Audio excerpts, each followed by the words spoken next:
So here we are, 2 years after the fabled announcement from Square Enix. We finally have our first look at Marvel's Avengers, and we're here to break down the trailer, give our thoughts on it, and with me, of course, is Nick. Thank you guys for checking out our video. We hope you guys enjoy it. We were pretty excited about the trailer, me a little bit more so than Garrett, but we'll get into that as we go. Yeah, for sure. So this game is being developed primarily by Crystal Dynamics, which most of you probably know from their work on Tomb Raider, Gex, and of course 102 Dalmatians, Puppies to the Rescue. 102 Dalmatians, perfect game. Yes. Very deep, provocative lore. So it makes sense for them to come in and do another Disney property, which is the Avengers. So let's just jump right into this. The first thing we see in the trailer, we get to see Iron Man with a little bit of voiceover from a kid, which seems to be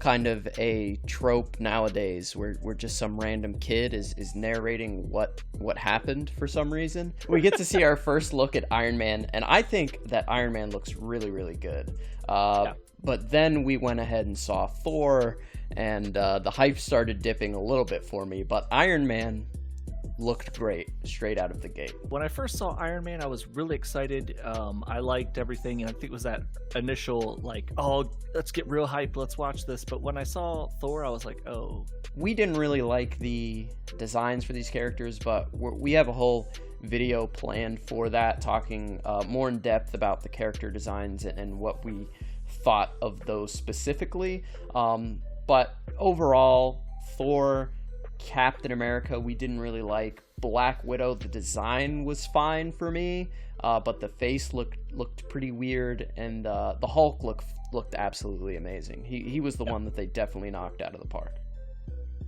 A lot of people also seem to really be concerned with the fact that Hawkeye was not in the trailer, but we did get confirmation kind of loosely that Hawkeye is in the game in some capacity. So there was additional interviews that went on after the trailer.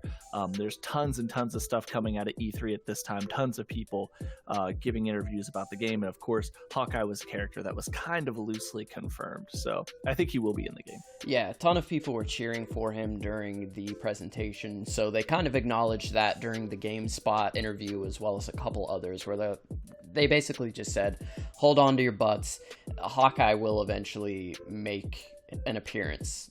Not in those exact words, but it's pretty obvious that we are going to have Hawkeye show up eventually along with other characters. So straight after we see all of the Avengers, we kind of get a solo shot of all of them. We get to see A-Day, or Avengers Day, which reminded me a lot of Spider-Man Day from Spider-Man 3.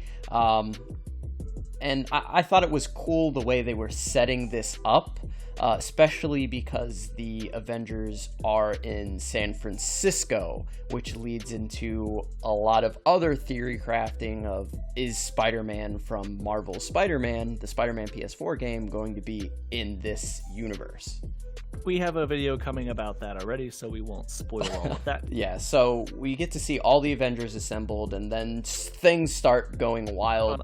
I wonder when superheroes are going to realize that literally 100% of the time that towns name a day after them, they get attacked. Yeah, like that's 100% of the time that happens. Like just send them a cake, or maybe some gift cards to Applebee's, but you definitely don't need to throw them a full day, because every time you do it, a dimensional gateway is going to rip open and demons are going to come out or something. It happens every single time. 100% of the time. So we see this attack going on at the Golden Gate Bridge. We get our first look of the characters in some sort of action. We get to see Thor and Iron Man flying towards the scene. That was a really cool shot. Like, it made me think, oh, wow, they might actually have this down pretty well. I really liked the physics that I saw in there. Like, you don't get to see a lot, which is a shame. I really wish they would have shown us a full mission, but for what you did see, these couple second shots, I thought it looked really good. Yeah, definitely. They did say in these interviews that they had today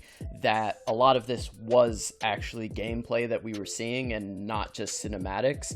So you can kind of pick out which parts were gameplay and which parts were cinematics. So they were anticipated to show some gameplay today, like some actual gameplay, but their whole thing was basically, yeah, there was gameplay in the trailer, which, to be fair, there was. So we get that shot of Thor and Iron Man flying towards the Golden Gate Bridge. We get to see Bruce jump out of the Quinjet and just go complete Hulk mode and destroy a tank, which was pretty sick. So as he does. Yeah, it just Hulk things. And then again, we do get to see a lot of different gameplay shots of them jumping around, shooting things.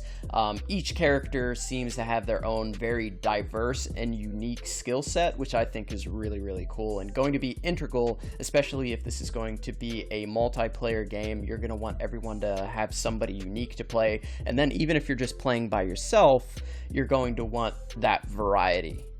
It looked like Iron Man is the kind of character who can like fly, kind of do large levels of ad control from, maybe a distance. Hulk is of course like your tank class. He's just going to be in there smashing shit. Thor, again, maybe large volumes of ad control, similar to like how almost like wizards or something would be in like Diablo, calling down lightning, big AoE attacks. Also, he can fly, so it'd be interesting to see how he is able to work Mjolnir in. One thing that I really was interested in seeing is more action, because I think that Crystal Dynamics can learn a lot from last year's smash hit, which is God of War, and how effortless Kratos' axe felt, and how he was able to throw it and get it back. And Mjolnir is a bit more iconic than that axe is, so it'd be interesting to see how that goes. Speaking of God of War, the guy that actually helped design the way the axe was thrown and came back to you actually worked with Crystal on this game as well. Like if he's at a bar and somebody's like, what do you do? And he's like, I designed the way hammers and axes feel when they're thrown in video games. And people are like, what? And he's like, trust me, buddy, I work magic. I'm an artist, okay? Again, the way that axe feels in God of War, I just can't stress enough how incredible that is. And if Thor's hammer feels the same way, dude, that's going to be my class, man. 100%. And they were talking about it a little bit more in depth, where you can toss it around. You can use it to pin enemies so they can no longer move, which we did see very briefly. And then the other characters we get to see fight are Captain America. He fights in a more militaristic way compared to Black Widow, who's going to be a little bit more stealthy and kind of more like an assassin, which makes a lot of sense. So they did spend a lot of time thinking about how these characters are going to actually fight and be diverse within this universe. So I'm really excited to play the game. I've heard that the combat in this game, again, we haven't seen it yet, so if you're watching this video a couple weeks down the line, one thing to consider is that not a lot of gameplay has been shown yet. So if stuff does start to leak out here, bear with us. But one thing that they did say that is that the combat is very similar in feel to Batman Arkham Asylum and Spider-Man, in the sense that it's fairly effortless for all of the characters. This game does have a bigger focus on ad control. I imagine that's the case because the Avengers are so powerful. Yeah, and you're gonna have that multiplayer aspect that's going to kind of necessitate that kind of gameplay, because you're going to need a lot of enemies to keep the attention of a group of 4 people, right? So that makes a lot of sense. So we get to see a lot of cool action shots, and then they do give us a lot of story setup. It's one of those good old tropes where, again, the Avengers seem like they were set up to fail in this mission. We do see Taskmaster, and it looks like he was hired to steal this high-tech energy source that they're using to power this new helicarrier. So during that, everything goes sideways. The helicarrier ends up exploding, pretty much destroying all of San Francisco, killing thousands upon thousands of people, including Captain America. And then we get into the whole let's outlaw the hero type thing. Yo, Crystal Dynamics, what's up, bro? Like, you guys gonna give away any more of the plot of your story? You're giving me this Captain America dies right off the gate. Right out of the gate. I think I'm a bit concerned with Cap dying, because he was one of the characters I was looking forward to playing as the most. And I don't know exactly what this experimental energy signature that's running this experimental helicarrier is. They mentioned Terrigen technology. So that would kind of hint towards Inhumans. I find it hard to believe that Captain America is just going to be... I have a feeling that maybe something else happens maybe they lose a bunch of people. There does look like there's a lot of energy there. Maybe there's a possibility of some type of endgame-esque scenario coming where they realize that they have to do something to get these people back. I don't know. That's maybe just a little bit of optimism that maybe we get to play as Cap again, but I don't like the idea of Captain America just straight up dying, unless they do replace him with maybe, Falcon or somebody, but I want to play as Cap. Yeah, definitely. And we do get to see some scenes where it's clear gameplay of Captain America. He throws his shield and then you kind of beats him ass before he does end up dying. But I totally agree with you. I think they're going to do something within the story that allows us to play as Captain America. I don't think they're just going to straight up kill him in the first mission and not bring him back later. So I don't think that's something we have to worry about. As the story progresses, again, the heroes get outlawed, which is something that we've seen before in The Incredibles and Civil War, things like that.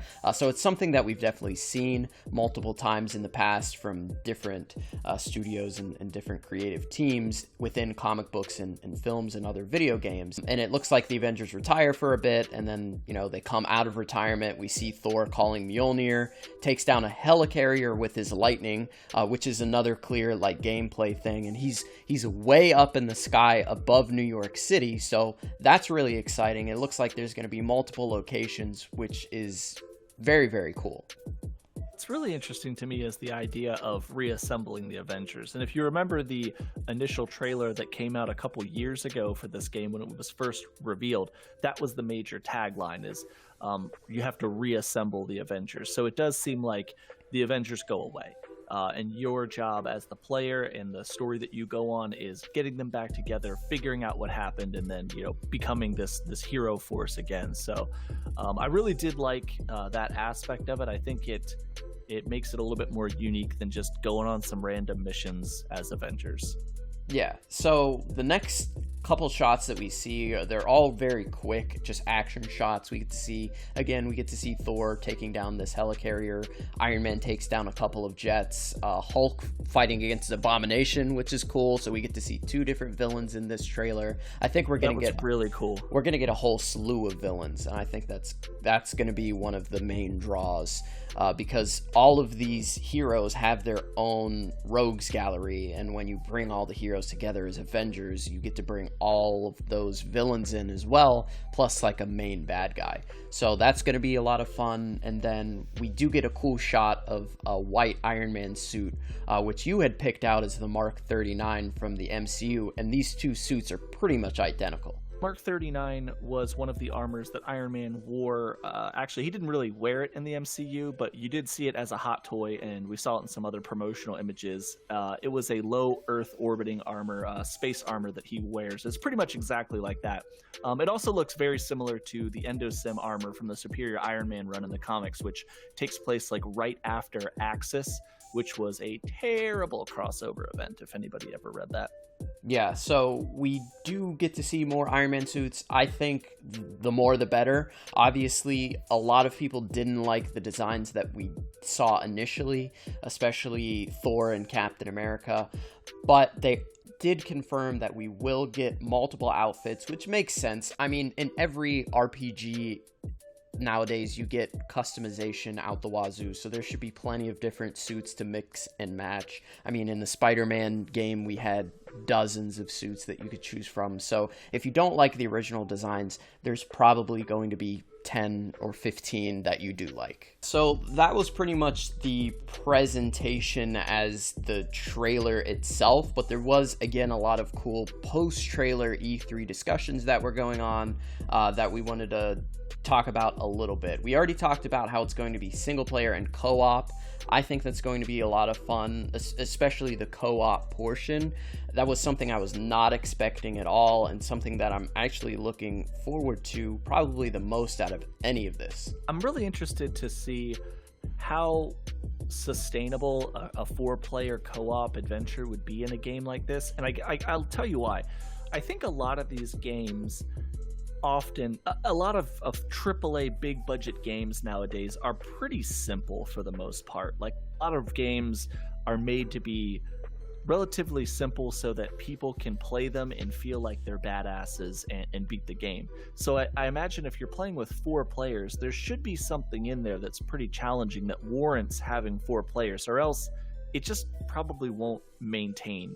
I would just want to play it as a single player the whole way through. So there has to be something unique and something challenging about the co-op aspect in order for me to want to play it, or else I probably just won't. So other things that we have going on in the post-trailer discussion, again, we got this amazing narrative that I think is going to be pretty cool, but what makes it even better is it takes place over multiple real-world years. So there's going to be regular content dropping all the time, and all the characters that they're going to introduce are going to be absolutely free, plus all of the regions. I don't know exactly what that means, but all of the regions are going to be free as well. So I'm assuming that's going to be story-driven stuff as well as, gameplay-driven stuff with the characters, which is really cool. And they said themselves there's not going to be any pay to win or loot boxes. Whether or not that's 100% true remains to be seen, but just the statement alone is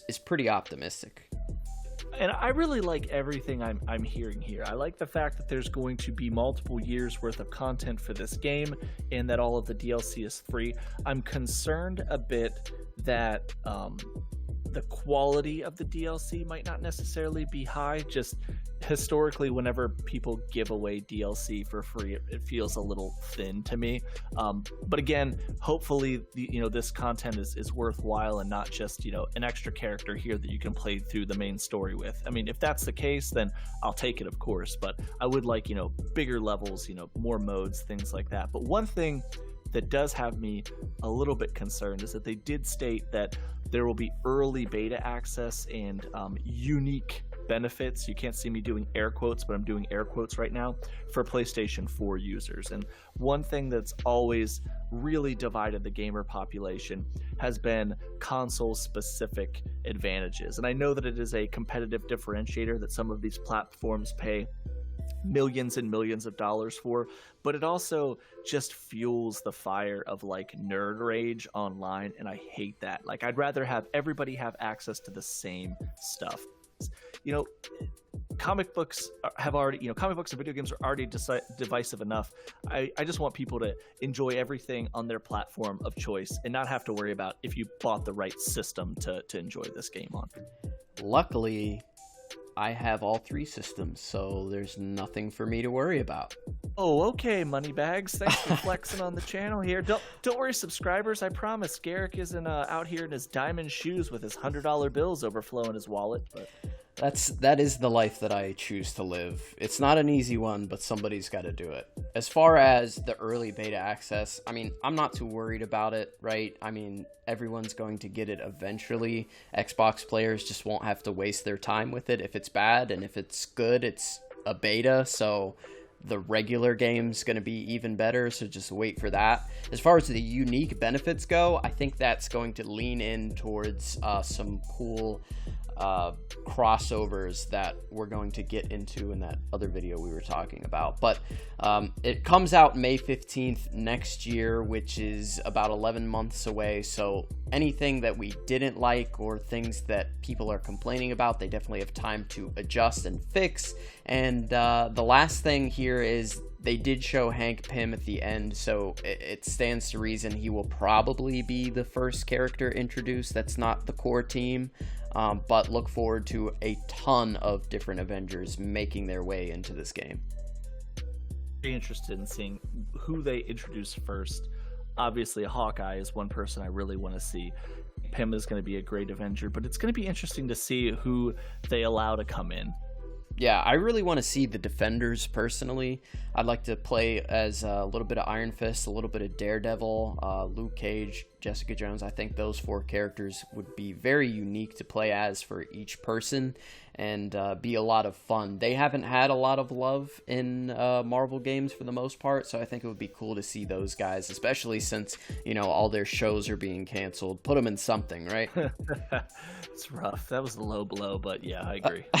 So that's pretty much the Avengers E3 presentation.